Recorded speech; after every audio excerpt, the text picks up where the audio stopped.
This is turn 6 of the God Kings, representing 1375 through 1350 BCE. And at this point, the Mitanni are in demise, and the Mitanni player transfers over to the Assyrian kingdom instead.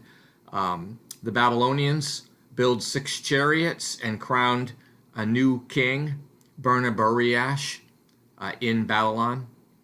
The Hittites use their resources and build 6 chariot divisions and 3 mercenaries.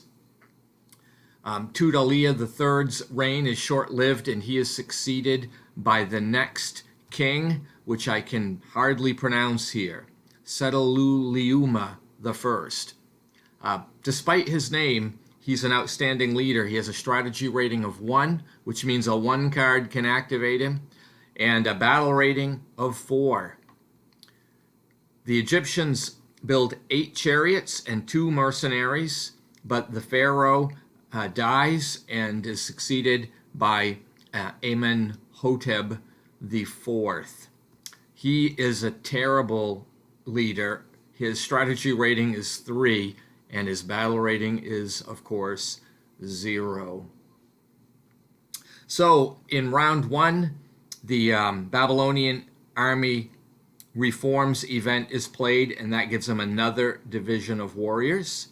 The Hittite king goes on the warpath. This fellow is a very good leader, and he converts the city of Adonaiah and marches to Alakach and tries to bring the Egyptians to battle there, as you can see in this photo. This leaves Alalach under Hittite control in the end. The Egyptians do use a rally card, though, and manage to save 2 of the divisions. Also, Egypt plays an event, Outstanding Prosperity, and this allows him to add 2 more chariot units to the army in Egypt. And the Assyrians use Division Reforms event, and they get another division of warriors also. Then we go to round 2. The Kassite king, Burnaburiash, leaves a general to oversee the Mitanni province while he heads back to Babylon with his army. Then the Hittites use an event, Popular Upheaval, against the Egyptians. In due course, the land of Canaan now becomes neutral, and Pharaoh Amenhotep IV isn't really going to get into too many battles and is content with just being an administrator. He does use a campaign card and sends one of his generals with a chariot army into Canaan to deal with the upheaval. Gaza is taken back into control. Meanwhile, there is a siege at Carchemish, which is continuing with no results. You can see that in the same picture.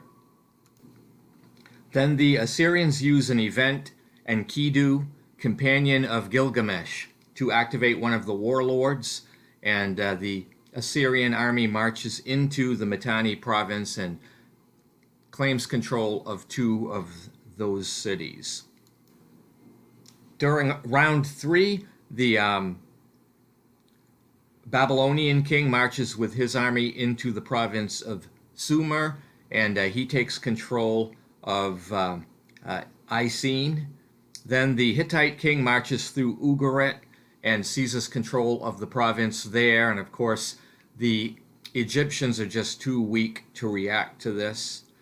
The Egyptians are just choosing to focus on Canaan and trying to get that back under control, and they do take control of the walled city of Sharuan. The Assyrians use an attrition event against the Babylonians in the Mitanni area, and one of the chariots suffers a step loss. Then we go to round 4, and Burnaburiash, the Babylonian king, which you can see in this next picture, claims Umma and then attacks the Sumerian rebel army at And both sides have chariots and use charges, but this is indecisive. So the Babylonians use a battle card, and the Assyrians donate a card to the Sumerian army. And despite this, the Sumerian army loses the battle and retreats and just leaves a garrison at Ur. So the Kassites remain in place to besiege the city.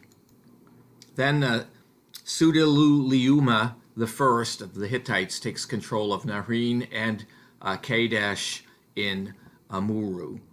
The Egyptian general in Canaan places influence in Megiddo. That's about all he can really do. Then Assyrian king Ashur-urelit I launches an attack against the Babylonians in Wash-Shukani, which is the capital of the former Mitanni Empire. You can see that in this picture. And the Babylonians' defenses fail and their army is routed, and the Assyrians gain control of Wash-Shukani. You can see that depicted here in the picture. Then we go to round 5. The Babylonians enforce their rule on Uruk. Then the Hittite king continues his conquest, as you can see in the picture, of Amurru, and he takes control of Damascus and Tyre. Meanwhile, Egypt places control in Jaffa. Then, not in the picture here, the Assyrians control Haran, and the king moves back into the Mitanni capital. So the Hittites had a very big turn. They obtained 19 victory points. Again, this is 1 point short of winning a sudden death victory, but it wasn't meant to be. So at the end of turn 6 here, the scoring is that Egypt has 70 victory points. The Hittites have 64 victory points. The Kassite Babylonians have 62 victory points. And Assyria has 55 victory points. Thank you for watching this episode, and if you're interested in what happens on turn 7, please stay tuned. Have a great day.